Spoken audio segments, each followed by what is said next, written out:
Assalamualaikum warahmatullahi wabarakatuh. Alhamdulillahirabbil alamin wassalatu wassalamu ala asrofil anbiya'i wal mursalin wa ala alihi washabihi wasallam ajmain. Yang terhormat Bapak Jusri SPD EPD sebagai calon guru besar angkatan ke-7 SMP Negeri 3 Sumatera. Yang kami hormati Bapak Ibu Majelis Guru kelas 7, 8 dan 9 yang sudah menghadiri aksi nyata modul 14 budaya positif yang nantinya akan disajikan oleh pemateri kita yaitu Bapak Jusri SPD EPD. Adapun tema dari aksi nyata modul 14 budaya positif adalah budaya positif di sekolah. Kepada Bapak Jusri kami persilakan dengan segera.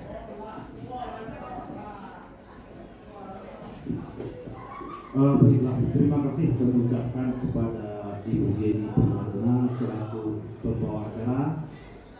Adapun di sini yaitu saya akan melaksanakan yaitu perimbasan budaya positif di sekolah yang merupakan tugas modul aksi nyata 1.4 calon guru penggerak angkatan 7.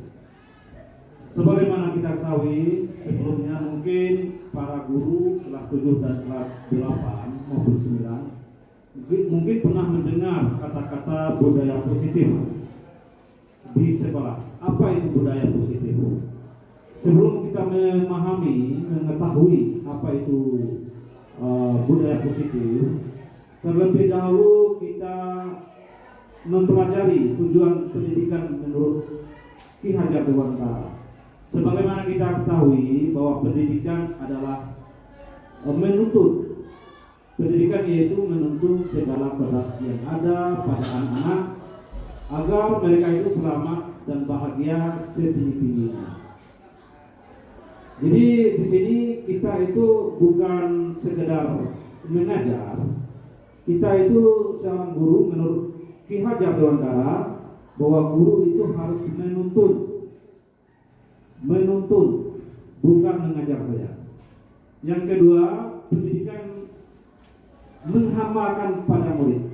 Artinya pendidikan itu harus berpihak pada murid sesuai dengan minat, bakat dan kemampuan anak tersebut.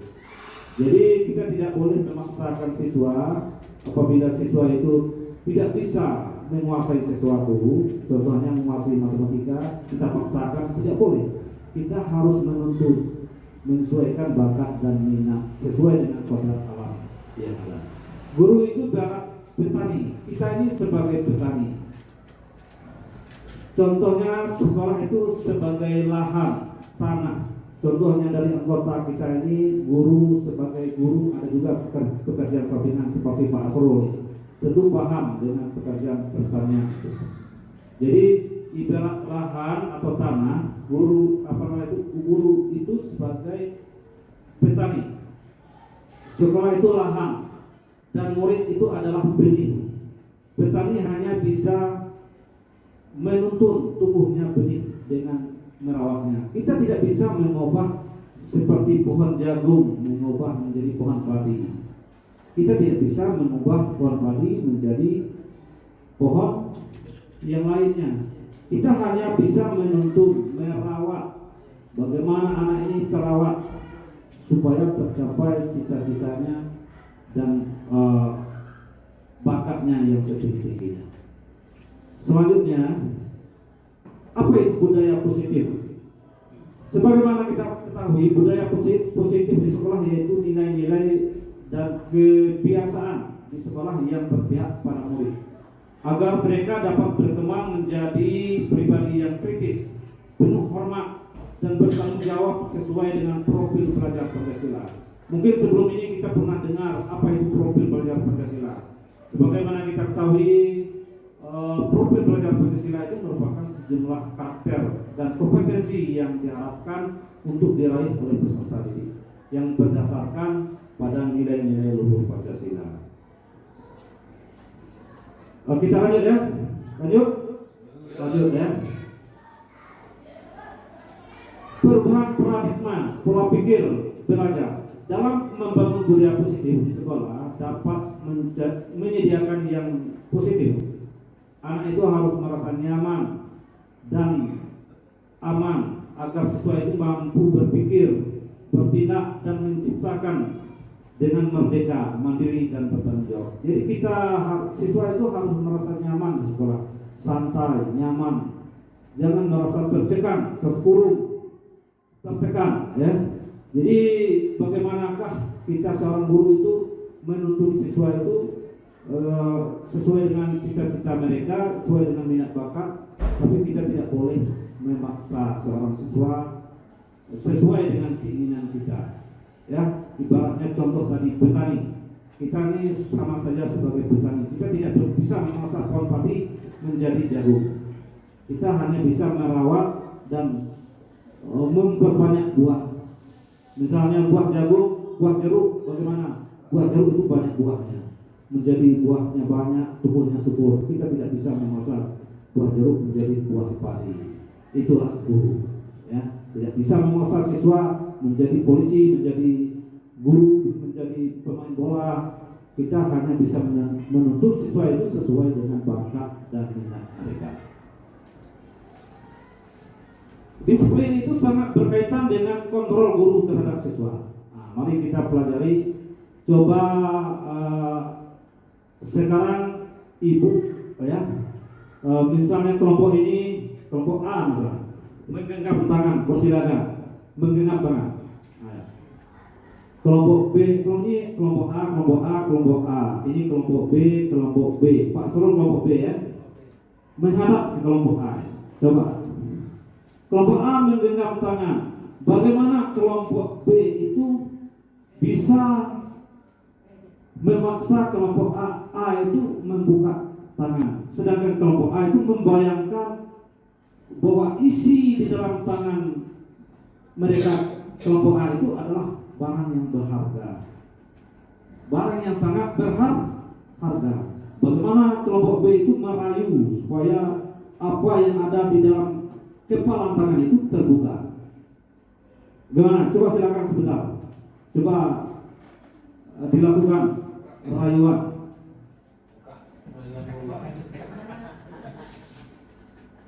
Nah, kita anggap sudah, ya. Berarti kepalan tangan itu kalau terbuka, berarti kelompok A itu mudah terpengaruh, mudah dipengaruhi, mudah dihipnotis atau mudah tergoda. Kalau kepalan tangan itu tidak bisa terbuka, berarti seorang siswa atau guru itu tidak bisa dipengaruhi orang lain. Guru itu atau siswa itu hanya bisa dikontrol oleh diri mereka sendiri. Nah, kita lanjut, apa maksud dari itu?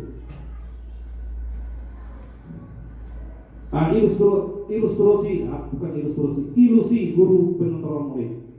Jadi pada dasarnya kita tidak dapat memaksa murid untuk membuat sesuatu sesuai dengan keinginan kita, ya.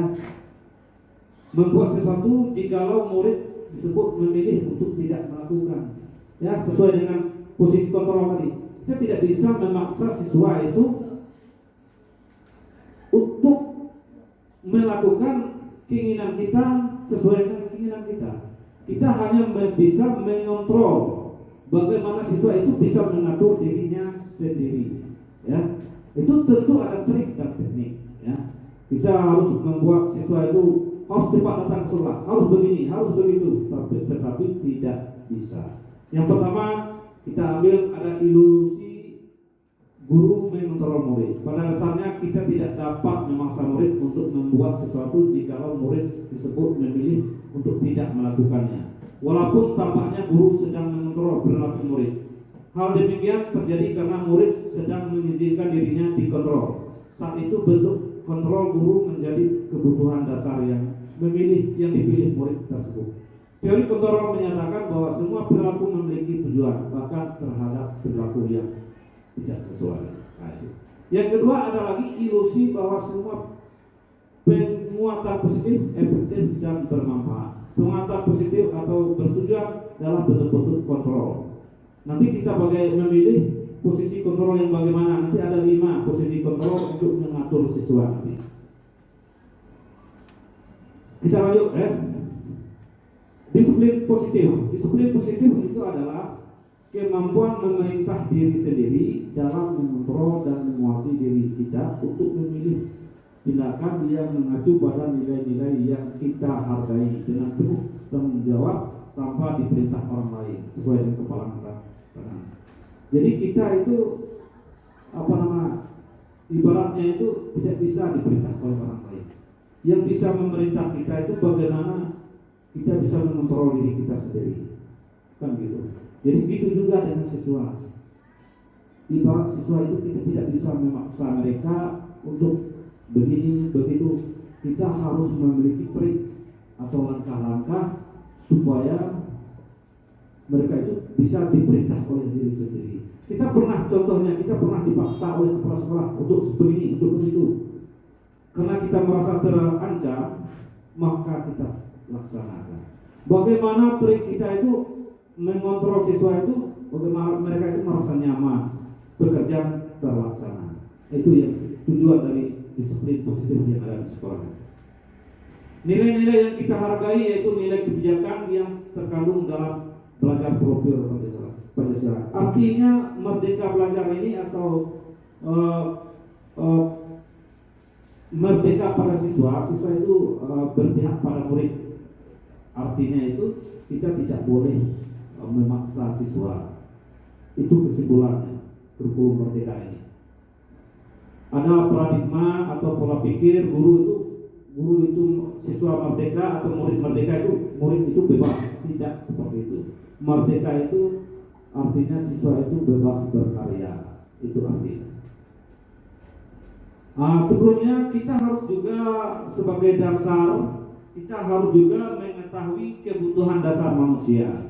Kebutuhan dasar manusia itu ada 4. Yang pertama ada kebutuhan bertahan hidup. Jadi sebagai latar belakang ya, atau sebagai mempelajari manusia itu mereka itu ingin mempertahankan kehidupan. Kebutuhan mempertahankan hidup itu adalah kebutuhan yang bersifat fisiologis untuk bertahan hidup, misalnya kesehatan, rumah, makanan, biologis dan sebagainya. Yang kedua, manusia itu butuh kasih sayang dan rasa ingin diterima di kelompok, ya, ingin diterima di organisasi. Mereka tidak mau dibully atau difitnah atau dicerca, dimaki. Mereka harus ingin dihargai. Sebagai kita manusia itu kita dapat juga merasakan hal demikian, ya. Kita butuh kebutuhan itu. Dengan kebutuhan ini tentu siswa kita itu seperti itu juga. Yang ketiga, penguasaan, kebutuhan pengakuan atas kemampuan. Siswa itu harus dihargai, menghargai mereka itu dengan kemampuan mereka. Mereka butuh pujian, gitu. Yang keempat, kebebasan. Bebas artinya bukan bebas sebebasnya, artinya bukan seperti itu. Mereka butuh kemandirian atau bebas artinya terkontrol, ya. Kita lanjut. Yang D itu ada motivasi, hukuman, konsekuensi, dan restitusi. Nah, ini yang mulai kita memasuki teori-teori motivasi. Sekarang ingin saya menanyakan dengan Bapak Ibu, ya, apakah Bapak Ibu ini pernah diperintahkan oleh seorang atau kepala sekolah untuk mengikuti pelatihan atau mengikuti sebuah kegiatan, ya? Bagaimana Ibu Nurtia, pernah dilaksanakan? Itu termasuk apa, ingin nyaman atau ingin tidak dihukum, atau yang nomor 2 untuk mendapatkan imbalan dari kepala sekolah atau pujian, yang ketiga untuk menjadi orang yang mereka inginkan atau dan menghargai diri sendiri. Yang nomor berapa Ibu Nurtia ambil dari ketiga itu? Nomor 1, ya. Nomor 1 untuk menghindari tidak kenyamanan, ya, atau tidak terhukum oleh kepala sekolah. Ada yang lain? Pak Agus, Pak Agus ini seorang wakil kepala sekolah itu pernah mendapat amanat atau tugas dari kepala sekolah untuk mengatur siswa. Apa Pak Agus ini merasa terpaksa atau merasa nomor berapa dari yang ketiga ini yang Bapak Agus laksanakan? Yang pertama untuk menghindari ketidaknyamanan atau hukuman. Yang nomor dua untuk mendapatkan imbalan. Mungkin Pak Agus melaksanakan dapat imbalan sertifikasi misalnya. Nomor tiga untuk menjadi orang yang mereka inginkan dan menghargai diri sendiri dengan nilai-nilai yang mereka percaya. Yang mana Pak Agus? Tiga. Ya bagus, yang betul. Berarti Pak Agus itu yang nomor tiga, ya. Arti yang nomor tiga itu kita tidak perlu terpengaruh dengan lingkungan. Misal kita ingin melakukan sesuatu, itu tidak, walaupun siapa saja kepala sekolahnya, kita tidak terpengaruh. Kita tetap menunjukkan jati diri kita, yaitu untuk menjadi orang yang mereka inginkan, menghargai diri kita sendiri dan menilai-nilai yang mereka percaya. Jadi kalau kita biasanya kepala sekolah lama kita rajin, dengan kepala sekolah baru kita malas. Berarti kita, masyarakat atau lingkungan sekolah menilai kita itu ada perbedaan. Jadi yang pertama mungkin kita bahasa berdusun kita ambil muko, kan ada juga ambil muka ya. Wah, kepala sekolahnya yang seharusnya ambil muka itu termasuk yang nomor berapa ya? Nomor 2. Jadi begitu juga dengan siswa, ya. Jadi siswa itu kan juga manusia sesuai dengan kebutuhan, 5 kebutuhan dasar manusia. Manusia itu siswa itu seperti itu juga. Ada yang suka dengan mengambil muka dengan orang. Ada juga siswa itu walau siapapun saja gurunya, walaupun gurunya lemah lembut mengajar, walaupun gurunya monoton mengajar, dia tetap rajin. Kan gitu ya. Seperti itu Bu Indrian kan sudah berpengalaman mengajar selama 2 tahun ya. Apalagi Pak Agus itu sudah 10-12 tahun. Tentu menemui juga siswa seperti itu. Ada juga siswa yang guru ini memilih-milih guru kan gitu. Itu termasuk dalam motivasi ya, teori motivasi. Mari kita menanyakan ke diri kita sendiri bagaimana kita berperilaku. Mengapa kita melakukan segala sesuatu? Apakah kita melakukan sesuatu itu karena adanya dorongan dari lingkungan atau dorongan yang lain? Terkadang-kadang kita melakukan sesuatu itu karena kita sesuatu karena adanya dorongan dari lingkungan. Karena kita menghindari rasa sakit atau ketidaknyamanan. Itu. Terkadang kita juga melakukan sesuatu itu ingin mendapat apa yang kita mau atau penghargaan alias pujian ya. Wah, guru ini rajin kan gitu. Ada dari kepala sekolah itu, ini rajin orangnya. Jadi kita harus mengambil yang nomor 3 ya. Nomor 3 itu adalah menjadi diri kita sendiri, yaitu ingin dihargai diri sendiri dengan nilai-nilai yang mereka percaya. Lanjut. Hukuman, konsekuensi dan restitusi. Jadi kita di sini ini tugas dari guru BK, bukan guru BK saja, guru semua kita ya. Kita yang kita lakukan pada ketiga ini, kita selalu menghukum ya. Siswa itu selalu kita hukum. Sekali-kali konsekuensi, tapi tidak pernah kita melakukan restitusi. Ya, restitusi. Apa itu hukuman? Ya, hukuman seluruh mengelilingi basket. Hukuman itu ya adalah tindakan yang kita lakukan tidak sesuai dengan apa yang mereka lakukan. Misal mereka berangkat sekolah, kita suruh push up. Itu yang sering kita lakukan setiap hari, kan gitu. Itu hukuman. Itu tidak boleh. Kalau kurikulum merdeka berpusat pada siswa itu tidak boleh melakukan hukuman. Bahwa hukuman itu bersifat satu arah yang hanya membuat oleh anak itu berpihak pada guru. Yang memberikan dan peserta didik hanya dapat menerima saja. Ya, tetapi dalam hati kecil mereka dendam. Konsekuensi itu adalah hal yang sudah terencana atau sudah disepakati oleh kedua belah pihak, siswa dan guru, telah dibahas konsekuensinya apa, kalau kamu terlambat apa konsekuensinya, ini kan itu, suruh mencatat, itu konsekuensinya. Atau kamu terlambat, suruh tidak boleh istirahat, ya itu konsekuensi. Misalnya ada siswa kita terlambat pagi, kita sering menghukum. Kenapa terlambat? Itu suruh memungut sampah kan gitu, keliling di depan labor untuk memungut sampah. Itu bukan konsekuensi, itu hukuman.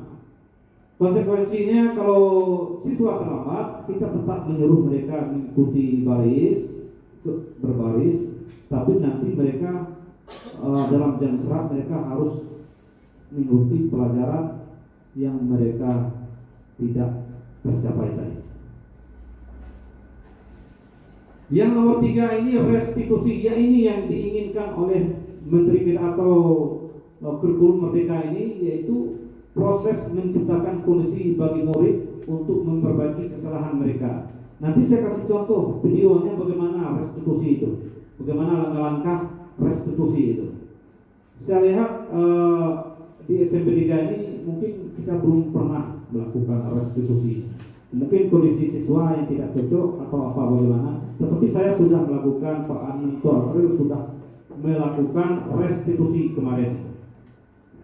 Proses restitusi itu adalah proses menciptakan kondisi bagi murid untuk memperbaiki kesalahan mereka sehingga mereka bisa kembali pada kelompok mereka dan dengan karakter yang lebih kuat. Restitusi ini juga merupakan proses kolaboratif yang mengajarkan murid untuk mencari solusi atau penyelesaian untuk masalah mereka dan membantu murid berpikir tentang orang seperti apa yang mereka inginkan dan bagaimana mereka harus memperlakukan orang lain.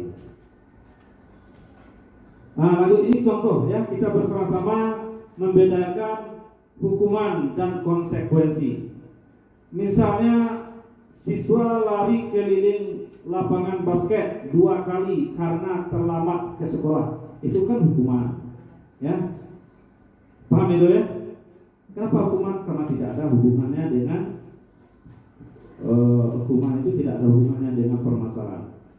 2. Siswa membersihkan coretan di atas mejanya yang dibuatnya, konsekuensi ya. Jadi guru itu meminta siswa itu membersihkan coret-coretan yang ada di mejanya. Itu ada hubungannya, karena dia mencoret harus membersihkan kan itu. Itu konsekuensinya. Murid diminta push up karena tidak memakai masker. Itu apa? Coba. Hukuman. Nah, ya. 4. Menggantikan kertas temannya yang mereka coret. Nah, konsekuensi, tapi bisa membedakan. Berjemur di lapangan basket karena ngobrol dengan teman. Hukuman. Berdiri di depan kelas dengan kaki satu karena tidak bisa menjawab pertanyaan guru. Hukuman ya. Hukuman apa konsekuensi? Hukuman. Anak diminta bertelanjang kaki seharian karena tidak memakai warna sepatu yang telah disepakati. Konsekuensi. Hukuman apa konsekuensi? Hukuman ya. Hukuman.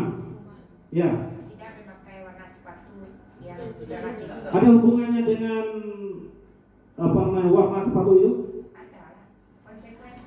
Konsekuensinya ya menggantikan sepatu warna, itu konsekuensi. Kalau dia bertelanjang kaki itu hukuman. Ya, konsekuensinya silakan ganti sepatu. Berarti udah paham ya? Kita lanjut.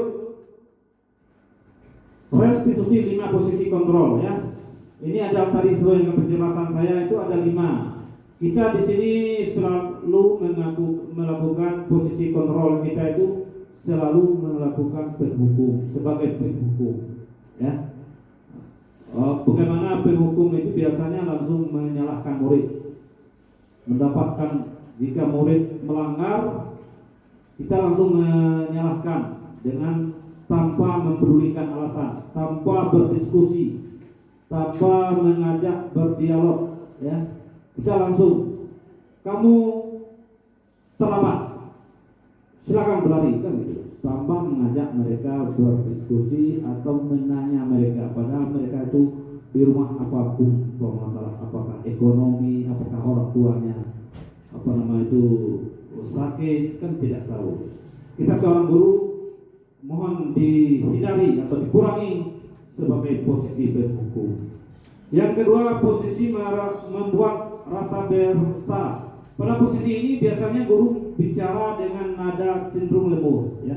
Kalau berhukum tadi keras, lembut, tenang, namun kata-katanya menyalahkan murid, ya. Tenang, lembut, tapi menyalahkan murid. Guru akan mengatakan pertanyaan bahwa guru menderita akibat perbuatannya. Nah, itu posisi membuat rasa bersalah. Ada juga yang nomor 3, posisi teman. Guru akan berusaha dengan ramah, cenderung bersandau gurau atau berteman, ya. Umpamanya siswa kita itu sebagai berteman dengan cara menghangatkan suasana.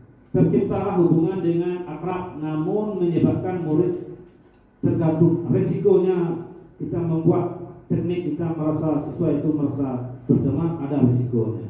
Resikonya itu hargai kita tidak dihargai. Kadang-kadang anak itu merasa kebutuhan atau tergantung kepada kita, ya.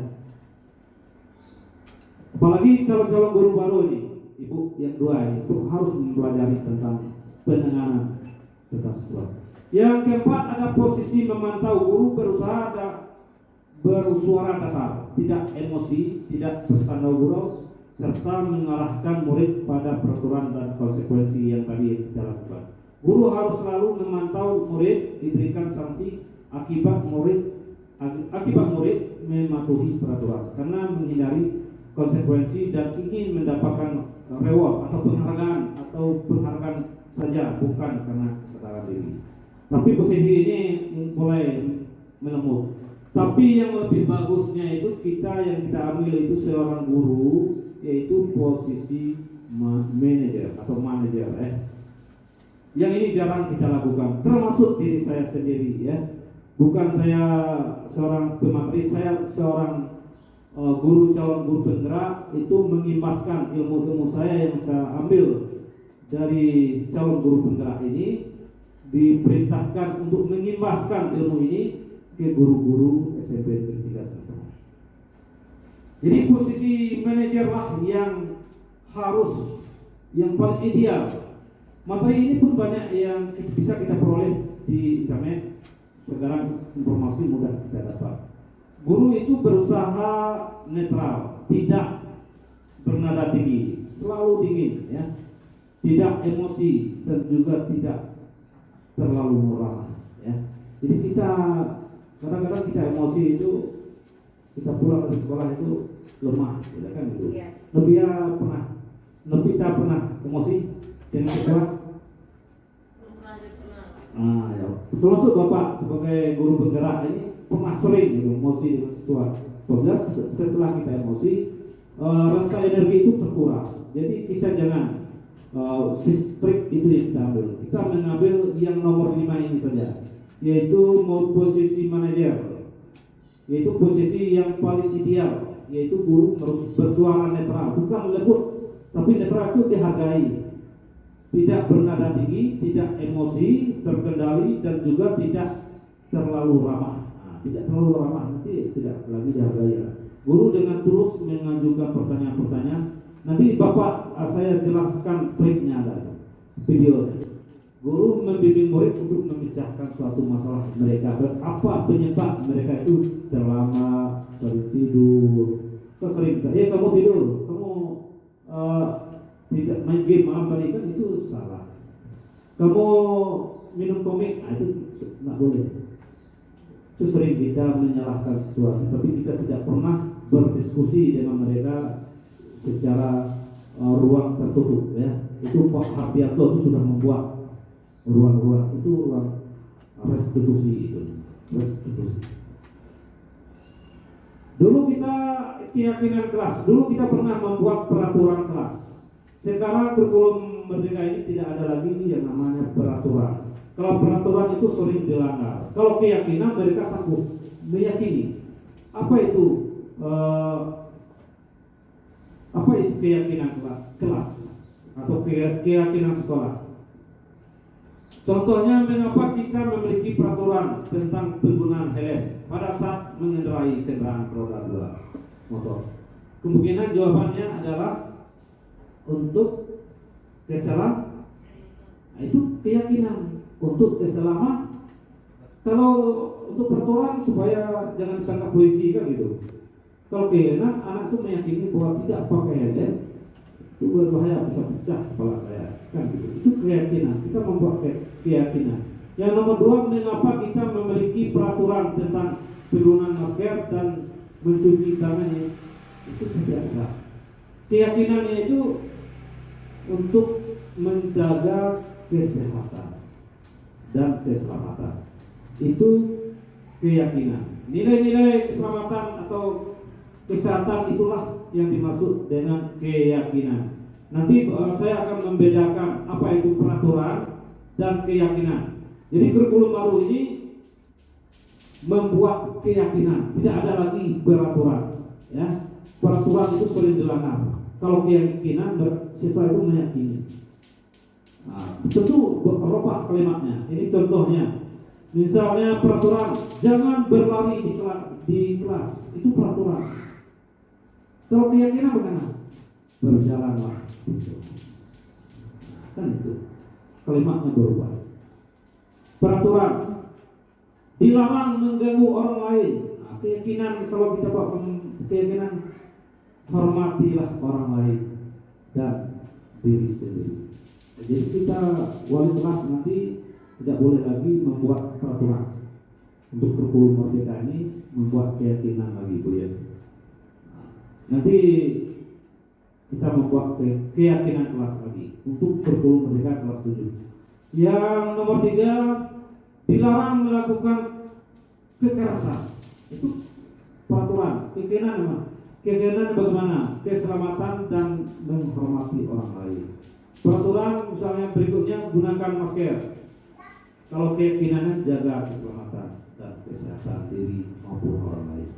Jadi kita pakai masker itu menjaga diri kita dan orang lain. Kalau peraturan pakai masker, bahasanya kasar.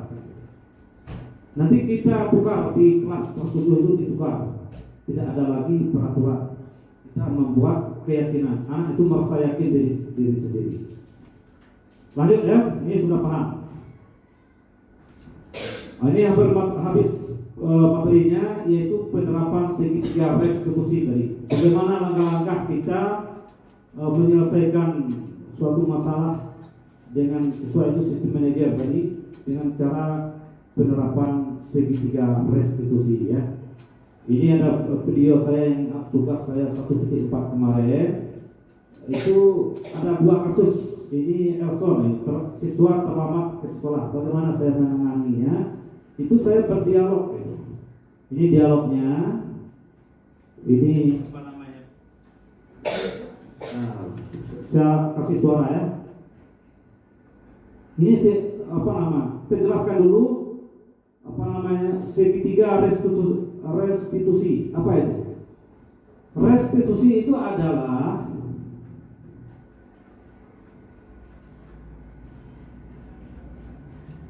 proses penciptaan kondisi bagi murid untuk memperbaiki kesalahan mereka sehingga mereka bisa kembali pada kelompok mereka dengan karakter yang kuat.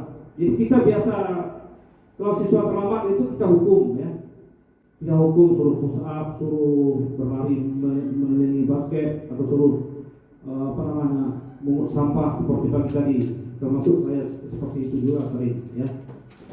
Sekarang kurikulum merdeka itu tidak memerdekakan siswa. Kita harus melakukan restitusi. Restitusi itu kita harus melakukan 3 hal. Yang pertama, menstabilkan identitas. Siswa itu distabilkan dulu. Yang kedua, bahasa Inggrisnya itu Pak Agus yang ahli stabil, identity ya. Saya kurang pas ke bahasa Inggris. Yang kedua, validasi tindakan yang salah. Yang ketiga, menanyakan keyakinan.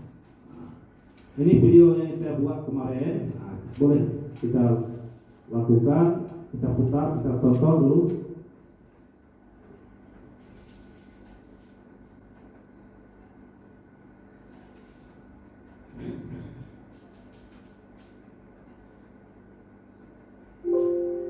Mohon jangan tertawa dengan bahasa-bahasa saya yang kurang pas gitu.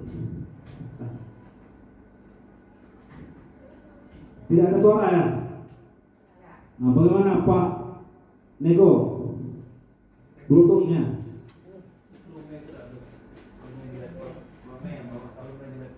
Nah.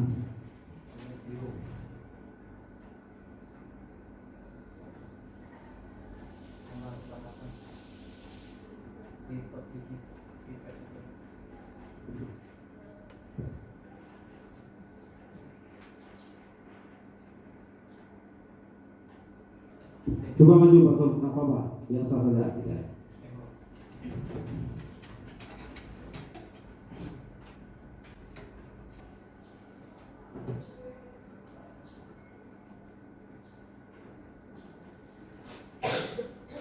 Mungkin Bapak Ibu pernah ada mendapat bocoran video saya dari siswa ini. Ya.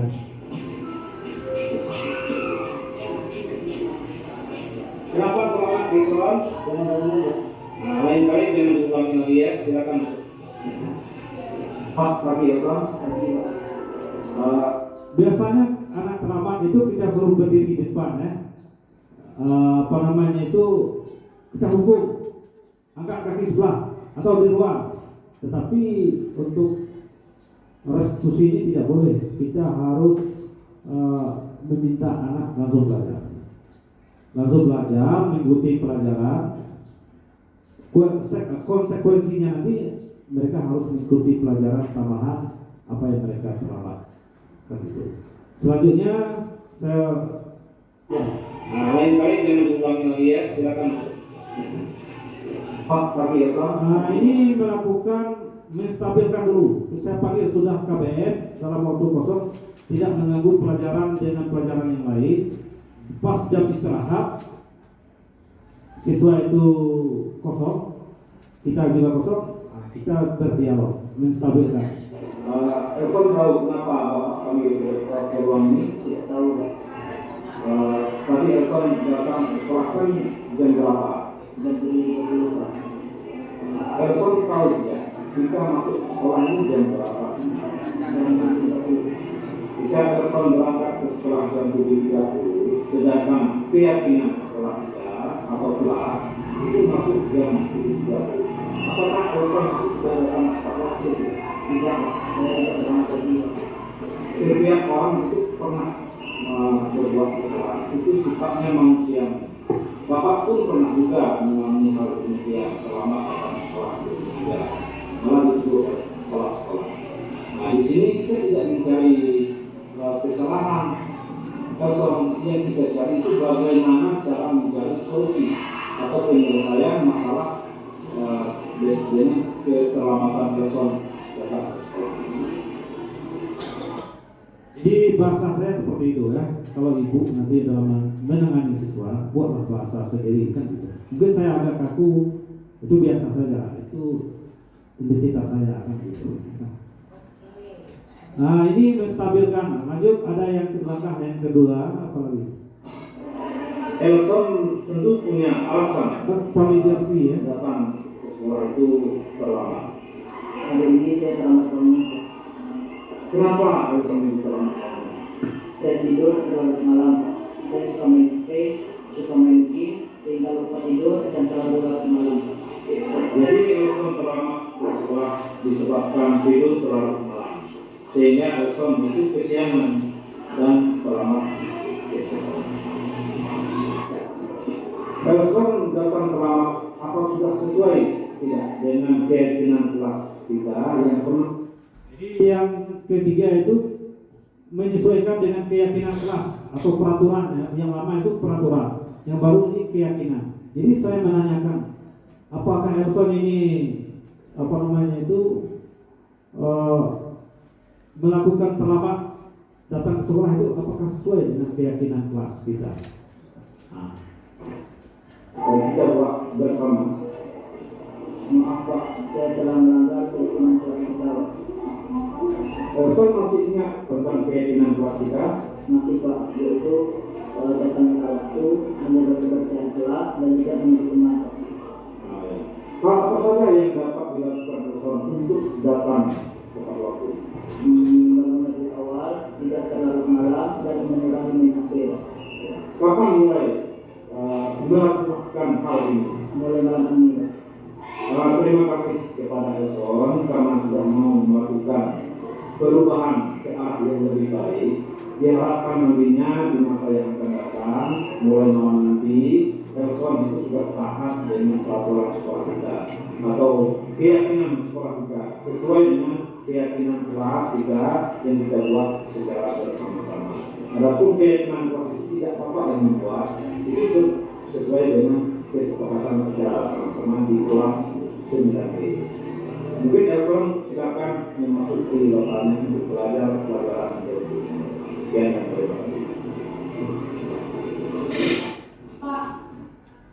Nah, ini ada 2 kasus ya, tapi cukup 1 kasus. Mungkin penjelasan saya pada hari ini sampai di sini dulu. Jadi yang terakhir itu segitiga restitusi itu kita itu tidak langsung menyalahkan siswa apabila mereka itu terlambat atau melakukan pelanggaran yang lainnya. Kita mencari apa yang hak-hak mereka kita kasih terlebih dahulu. Hak-hak mereka itu ingin belajar. Nah, setelah itu kita berdiskusi.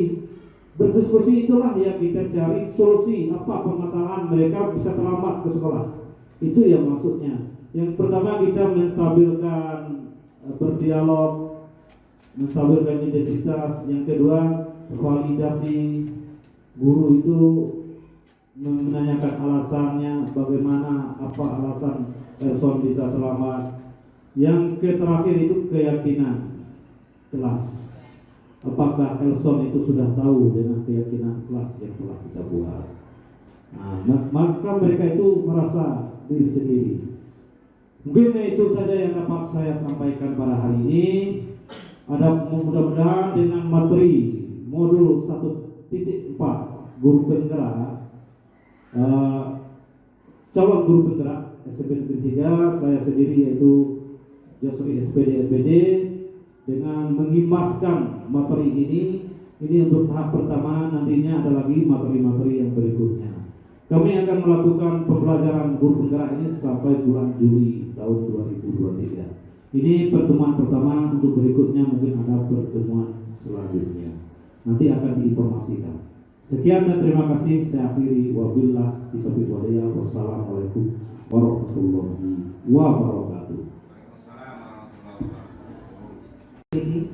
Dengan tema budaya positif di sekolah. Mudah-mudahan apa yang beliau sampaikan hari ini bisa menambah ilmu kita untuk kedepannya tentang implementasi kurikulum merdeka ini. Beri applause dulu untuk Bapak Dirjen kita yang sangat baik sekali. Dengan berakhirnya yang disampaikan oleh pemateri kita Bapak Dirjen SPD, maka berakhir pula acara kita senyata kita hari ini. Kami sebagai pembawa acara mengucapkan memohon maaf atas kesalahan dan khilaf. Saya tutup dengan wabillahi taufiq wal hidayah. Assalamualaikum warahmatullahi wabarakatuh.